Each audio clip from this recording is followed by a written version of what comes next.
नमस्कार। पिछले भाग में हमने सुना कि संवाद के फ़ोन पर जान नाम से कोई कॉल आता है और गौरवी उसको देखकर उसे छिछोरा कहती है। आइए अब आगे की कहानी शुरू करते हैं।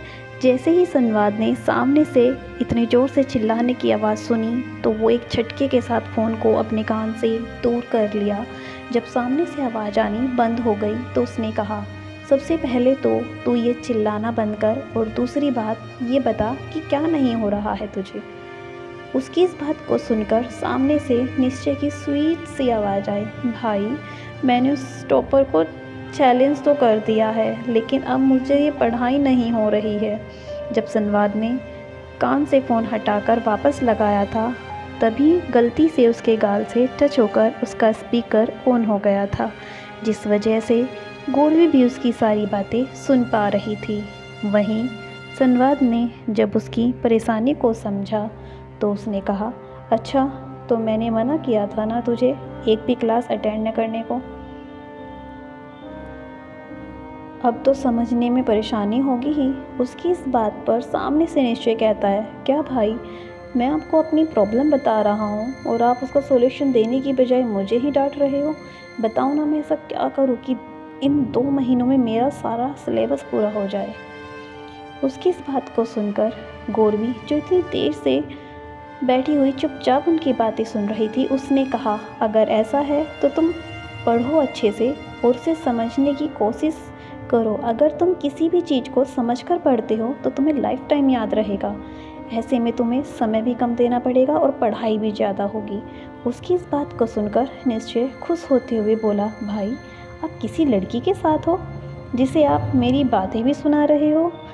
उसके इस सवाल का अभी संवाद कोई जवाब देता उससे पहले निश्चय ने ये कहना शुरू कर दिया, वेट कहीं ये मेरी भाभी तो नहीं। ये अगर मेरी भाभी है तो मैं बहुत खुश हूँ। फिर गौरवी को इंडिकेट करते हुए बोला, वैसे भाभी आपका आइडिया बहुत ही अच्छा था, यही अप्लाई करूँगा। उसकी इस बात को सुनकर गौरवी इरिटेट होते हुए संवाद के साथ फ़ोन पर ही लड़ने लगती है और कहती है, तुम दोनों भाइयों की प्रॉब्लम क्या है। एक मेरे घर में घुसकर मेरा खाना खा जाता है और दूसरा मुझे भाभी बुलाता है। नहीं हूँ मैं किसी की भाभी, समझ में आई बात। इतना कहते हुए उसने गुस्से से फ़ोन कट कर दिया और संवाद की तरफ देखते हुए बोली, आउट, मेरे घर से अभी के अभी चले जाओ।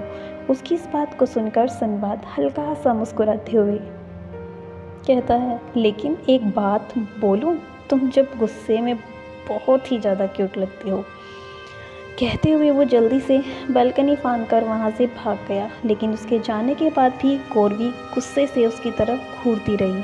वहीं संवाद अपनी बालकनी में आकर उसकी तरफ एक फ्लाइंग किस उछाल दिया, जो कि उसे गुस्से से देख ही रही थी।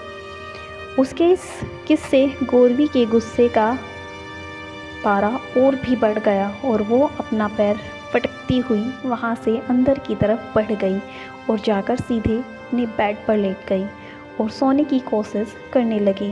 वहीं दूसरी तरफ निश्चय ने जैसे ही फ़ोन कट होने की आवाज़ सुनी वो फ़ोन को घूरते हुए कहने लगा, अगर ये मेरी होने वाली भाभी है तो हमारी तो बहुत बनने वाली है और भाभी की लगने वाली है। क्या बॉम्ब आइटम चुनी है उन्होंने। लेकिन जो भी थी वो उसने मुझे सजेशन काफ़ी अच्छा दिया, इसलिए सजेशन को फॉलो करते हुए मुझे पढ़ना चाहिए। कहते हुए उसने अपनी किताब में अपना सर झुका लिया। वहीं दूसरी तरफ संवाद अपने कमरे में आकर बेड पर लेट गया और आज सुबह से हुई गौरवी से सारी मुलाकातों को सोचने लगा।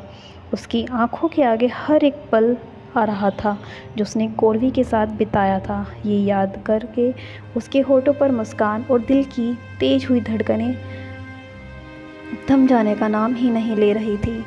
ये सब सोचते हुए न जाने कब उसकी आंख लग गई और वो सो गया। वहीं दूसरी तरफ गौरवी बेड पर लेटी हुई थी कि अभी उसकी आंख लगी ही थी तभी उसका फ़ोन रिंग करने लगा। ये आवाज़ सुनकर एक झटके के साथ गौरवी उठकर बैठ गई और उसने अपना फ़ोन चेक किया तो उस पर रोहन कॉलिंग फ्लैश हो रहा था।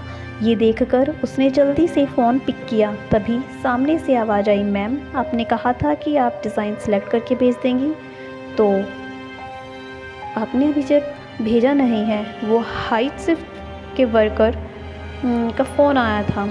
उसकी इस बात को सुनकर गौरवी को याद आता है कि उसने नाइट शिफ्ट के वर्कर के लिए डिज़ाइन सेलेक्ट करना था, जो वो संवाद के चक्कर में भूल गई थी। इसलिए उसने अपने सर पर हल्के से चपात लगाई और बोली, आई एम सॉरी, तुम अब आराम करो, मैं जल्दी ही सेलेक्ट करके भेज दूँगी। उसकी इस बात को सुनकर रोहन ओके कहता हुआ फ़ोन कट कर देता है। वहीं गौरवी जल्दी से फ्रेश होने के बाद बाथरूम से चली गई। जल्दी ही वो वापस आई और लैपटॉप लेकर बैठ गई। उसने कुछ देर तक काम किया और फिर लैपटॉप बंद करके साइड में रखा और अपनी गर्दन को इधर उधर करने लगी। तभी उसे बालकनी की कांच पर एक पेपर चिपका हुआ दिखाई दिया। ये देखकर वो बालकनी की तरफ बढ़ गई तो बालकनी के कांच के डोर पर एक नोट पैड का पेपर चिपका हुआ था जिस पर सॉरी लिखा था।